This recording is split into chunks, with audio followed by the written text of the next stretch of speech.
केस गळणं, शरीरावरती सूज येणं, पायाच्या पोटऱ्यांमध्ये अतिशय जास्त प्रमाणामध्ये वेदना होणं, पाळीच्या वेळेला रक्तस्राव अतिशय कमी किंवा खूप जास्त होणं आणि सतत मूड स्विंग्स असणं, थकल्यासारखं वाटणं, हे सिम्पटम्स तुम्हालाही आहेत का? तर लगेच आपलं HB जाऊन चेक करा. भारतामध्ये दर 2 स्त्रियांमध्ये एका स्त्रीचं हिमोग्लोबिन हे कमी असल्यामुळे तिला हे सगळे त्रास हे जाणवतात आणि या सगळ्यावरचं उपाय लवकरात लवकर शोधला नाही तर त्याचे गंभीर परिणामसुद्धा होऊ शकतात.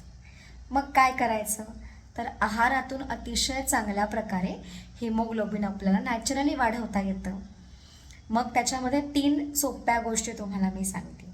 नंबर 1, आपण जे पदार्थ रोजच्या जेवणामध्ये घेतो, मग त्या भाज्या असतील, उसळी असतील, डाळ असेल, पोहे असतील, त्या सगळ्यावरती आपल्याला लिंबू पिळून घ्यायचं आहे. आता याने काय होतं, जेव्हा आंबट गोष्ट सायट्रिक ॲसिड हे अन्नावर आपण मिसळतोय तेव्हा अन्नामध्ये नॅचरली असणारा फेरस किंवा जे HB आहे ते मोर ॲब्झॉर्बेबल फॉर्ममध्ये आपल्या शरीरामध्ये जात आहे आणि हिमोग्लोबिन वाढण्यासाठी मदत होते. नंबर 2, रोज एक डाळिंब न कंटाळता न चुकता खा. आणि नंबर 3, अगदी सोपं राजगिऱ्याचा किंवा गूळ शेंगदाण्यांचा लाडू रोज एक प्रत्येक स्त्रीने खाल्ला पाहिजे. या 3 गोष्टी जर आपण केल्या तर नक्कीच आपलं हिमोग्लोबिन हे नॉर्मल राहील.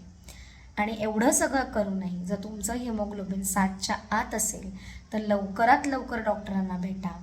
तुमच्या ॲब्झॉर्प्शनमध्ये गटमध्ये काही प्रॉब्लेम आहे का किंवा इंटरनली कुठून ब्लिडिंग होत आहे का म्हणून हे हिमोग्लोबिन कमी आहे का हे समजून घेणं आणि त्यावर त्वरित उपचार करणं हे नक्कीच गरजेचं आहे.